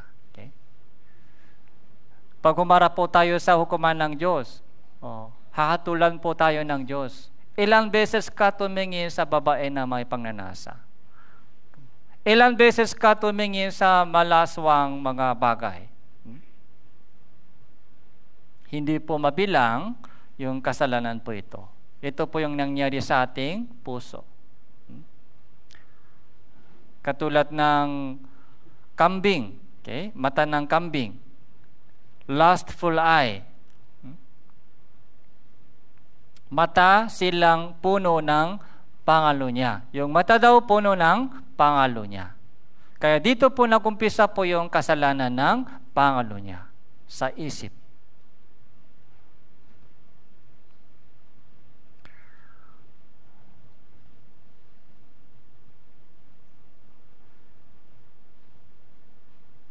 Number 8, so huwag kang magnanakaw. Napansin po ba ninyo? From number 1, yung 10 utos, yung number 1 pinakamabigat kasalanan. So number 10 ay pinakamagaan. Okay? Kaya pabigat na pabigat, pataas na pataas. Okay? Yung huwag kang magnanakaw, number 8, so, may experience po ba tayo? Tama po? Malunggay. Kinuha po ba natin malunggay ng kapitbahay? O mga chili ng kapitbahay? Anumang bagay na hindi sa inyo. O hiram, sabi natin hiram, bakit hindi pa ibinalik yung hiram? So, kahit piso lang po, o kahit anumang bagay, so, kinuha po natin na hindi nagpaalam sa mayari ay pangnanakaw po yan, pangnanakaw. So, mga lapis lang, lalo na po sa mga bulsa ng magulang. Hindi ba po nakuha po yung mga badiya-badiya sa bulsa ng magulang? So, kasalanan po yun. Kulang sa sukuli. Okay?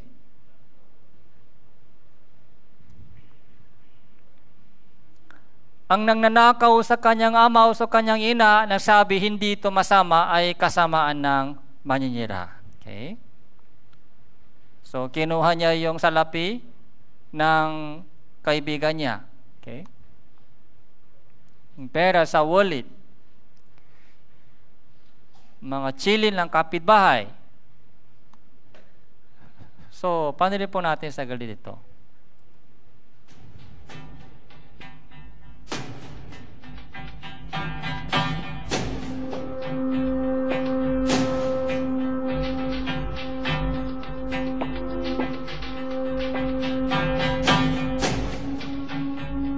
Malaking box itinago niya sa damit.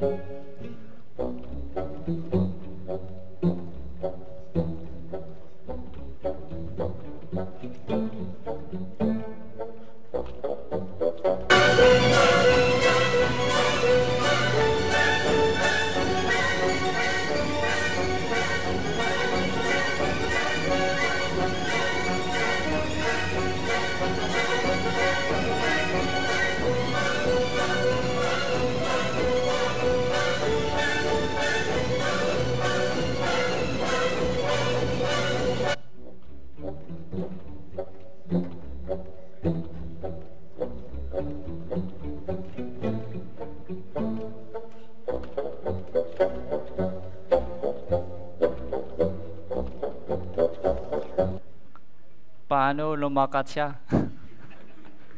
Malaking bag sa gitna ng dalawang paa. Di ko alam kung paano po siya nakalakad. Nakakatawa po dahil na-record po ito sa CCTV.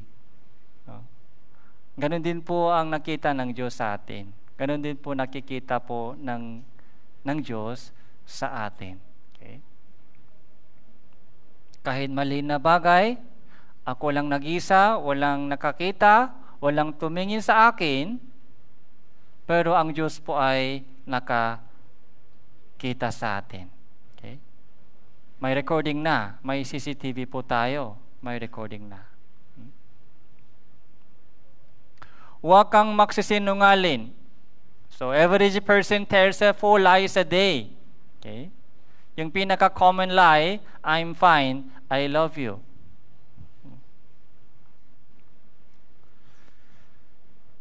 So, hindi po kailangan ipaliwanag pa ito kasi marunong po tayo magsinungaling. Marunong. Mas matalino, mas magaling. Okay? Yun po yung survey po ng psychologist. Yung mga bata po, so pag umabot sila sa 2 years, okay,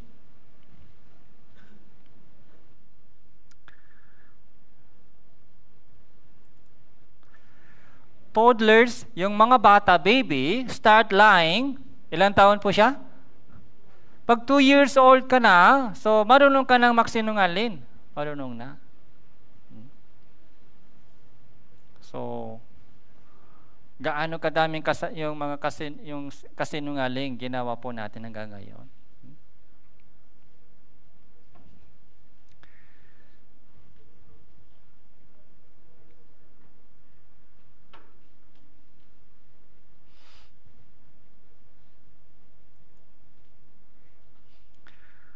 Hayang Diyos ay maging tapat kahit na ang bawat tao ay sinungaling.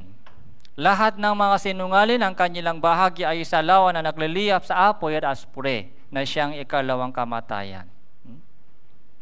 So, huwag kang mag-iimbot. Okay? Yung sakim, sapagkat ang pag-ibig sa salapi ay ugat ng lahat ng uri ng kasamaan.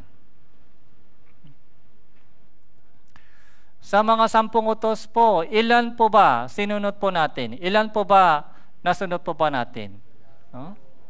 Wala. Baksak tayo sa exam sa harapan ng Diyos. Baksak. Dahil malaking difference po ng hatol ng tao at hatol ng Diyos. Yung hatol yung mata ng Diyos ay tumitingin sa ating puso.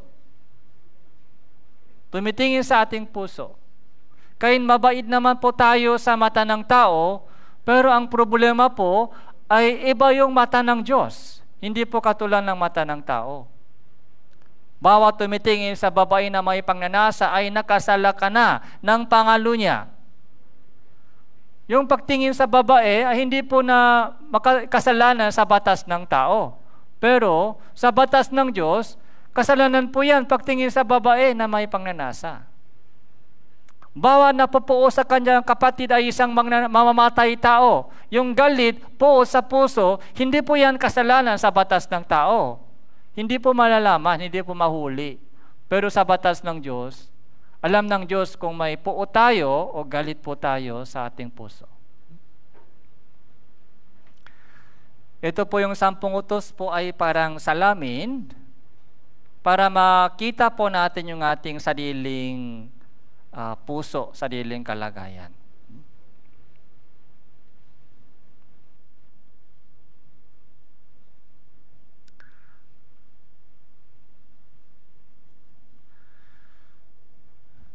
So, Hebreo chapter 9 verse 27, basahin po natin ito, 3, 2, 1. At yamang itinakda sa mga tao ang mamatay na minsan, pagkatapos nito ay ang paghukom. So, may final judgment. So, lahat po ng mga tao, so, balang araw, mamamatay. Lalo po sa ating panahon, so, kahit bata pa po tayo, o malayo pa sa kamatayan, pero maaari po, ngayon, babalik po ang Panginoong Hesukristo. Kung ganun po, haharap sa hukuman ng Diyos.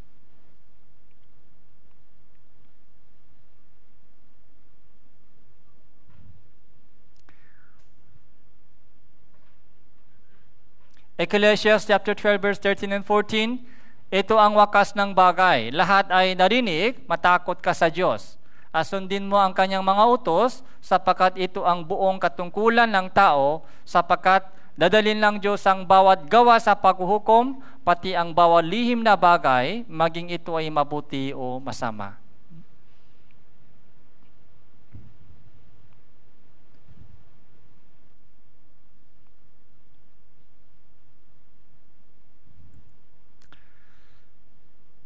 Ito po ay imperno nakasulat sa Bible. Okay? May supporting verses. May apoy na hindi namamatay. Marcos chapter 8:9. Pagdangis at pangalit ng ngipin, sinusunog sa apoy at aspure. May uot na hindi namamatay, walang inaasinan sa apoy. Matinding kadiliman, walang pahinga araw man gabi, sakit na nanatili magpakailanman, pagkahiwalay sa mga mahal sa buhay, no rescue, walang may entrance, unit walang exit. Nakita niyo po ba yung tao na sinusunok? Bakit ipinapakita ko po ito sa inyo? Dahil ganito po sa imperno, magpakailanman, walang exit.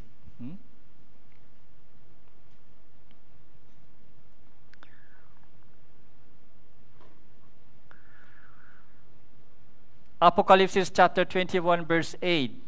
Yung mga duwak sa mga hindi nananampalataya, mga karumal-dumal, mga mamamatay tao, mga mapakyapit, mga mangkukulam sa mga sumasamba sa Diyos-Diyusan, sa lahat ng mga sinungaling, ang kanilang bahagi ay sa lawa na nagliliyap na apoy at aspure, siyang ikalawang kamatayan. So binasa pa natin ito yung kanina, kung sino-sino ay pupunta sa imperno. Mamamatay po ba tayo? Mamamatay tao po ba tayo? Mamamatay tao? Yes. Sino mang napupuo sa kanyang kapatid, isang mamamatay tao. Akala natin yung mga gawa lang kasalanan. Pero sa Bible po, isip, puso din kasalanan sa harapan ng Diyos. Makikiapit. Kasali po ba tayo sa mga makikiapit po dito? Yes. Sino mang tumitingin sa babae o lalaki na may pagnanasa ay isang yung mangalo niya. So, panunin po natin isang video clip.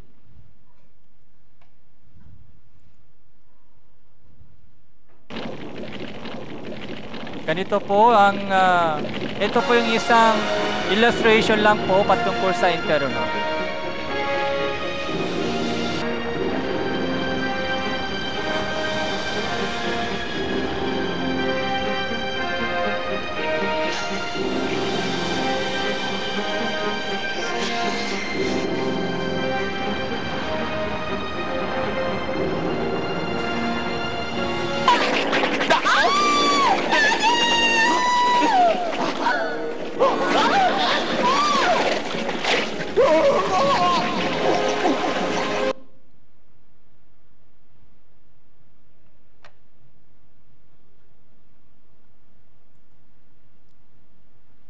Sound po?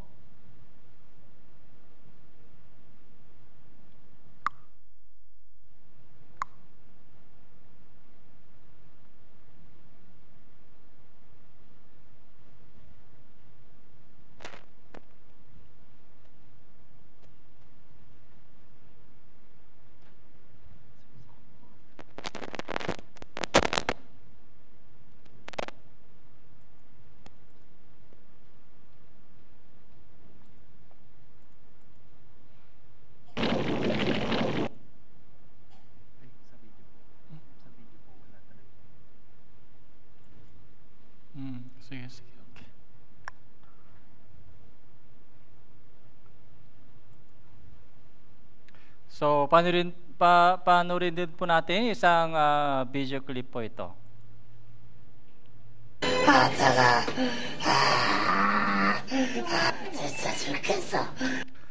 So, ito po ay isang pasyente na nasunok sa apoy.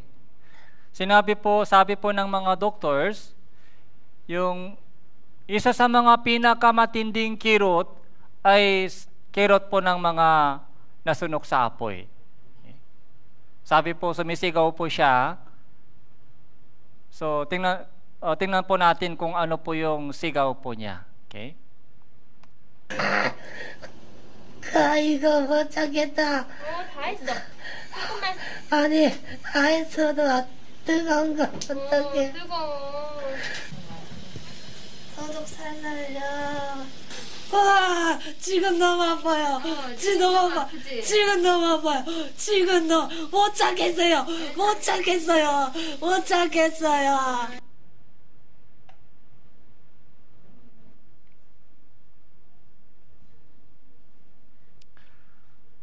So, Lucas chapter 12 verse 5.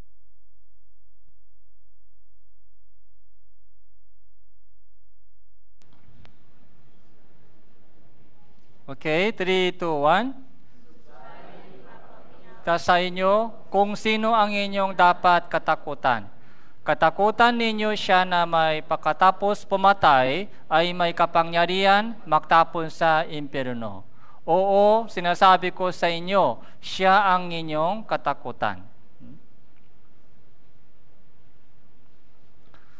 So, kung nakinig po kayo ng mabuti from session 1 hanggang ngayon, so, yung takot po ay nangyari sa ating puso, takot.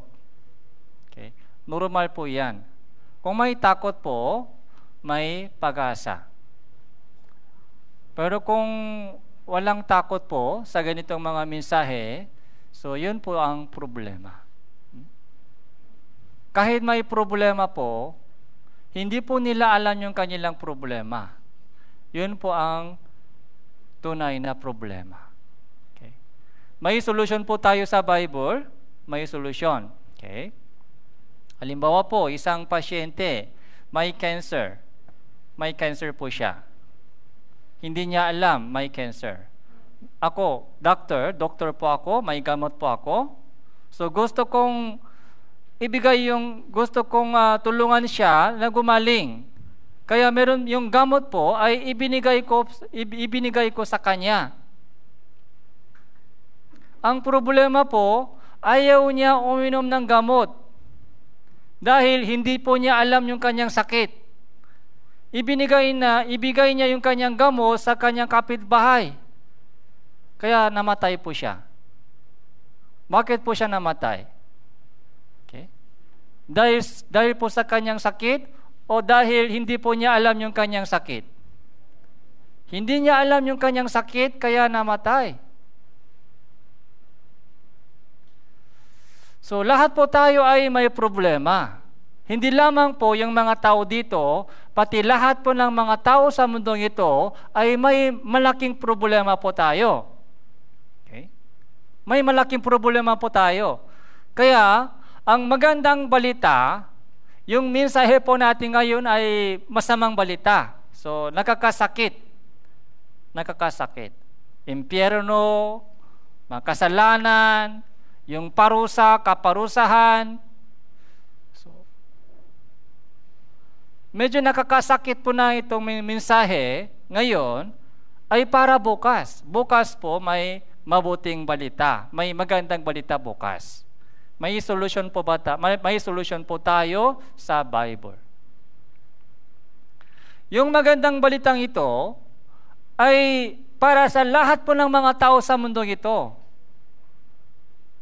Kaya yung Biblia po ay ipinapahayag po ngayon sa buong mundong ito para makaroon po lahat ng tao ng pagkakataon na makinig ng salita ng Ebanghelyo dahil lahat ng tao ay may problema. Pero ayaw nila makinig dahil hindi po nila alam yung kanilang problema. Yung sana po, yung mga umattend po sa itong Bible seminar,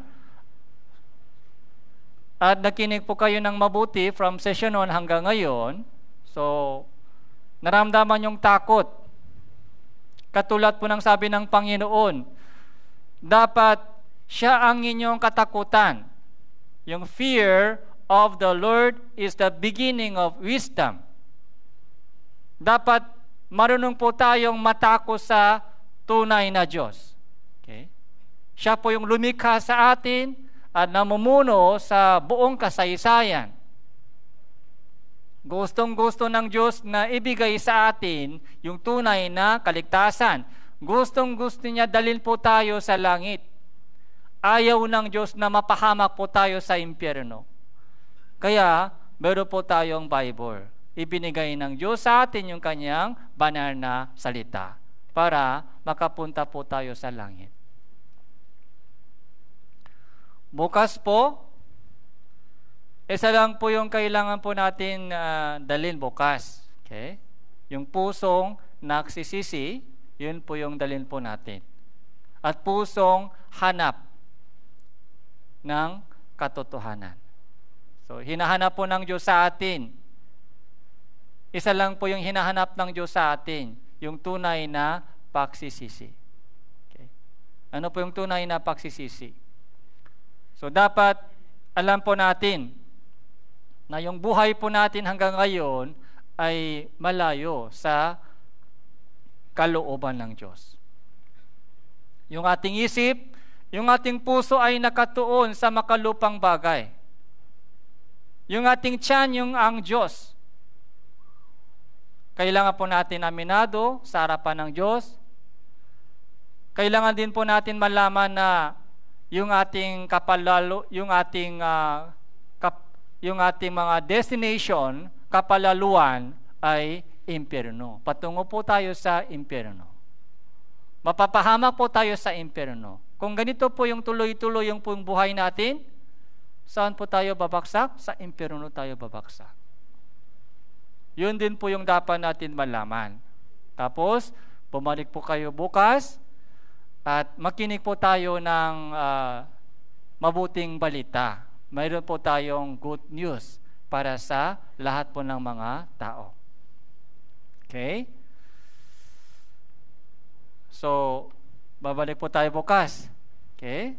Okay. Sana po, lahat po na dito ay bumalik po bukas. Kung maaari po, may bisita po kayo bukas. Okay? Galing sa mga probinsya. Dahil kumikilos rin po si Satanas para hindi ka maligtas. Maaari may sakit ka bukas, kahit masama yung pakiramdam, balik po kayo dito. Hindi ka mamatay. Kahit may bisita po, galing sa malayo, sabihin po ninyo. So, pasensya na. Kailangan ko tapusin yung Bible seminar hanggang ngayon dahil may solusyon ngayon. May solusyon. Okay. Nakinig po kayo hanggang ngayon, pag absent bukas, sayang. Sayang. Okay, sayang. Kaya sana po, lahat po nandito ngayon ay bumalik po bukas. Okay, let's pray together. Salamat po, Panginoon, sa itong ika-8 na sesyon.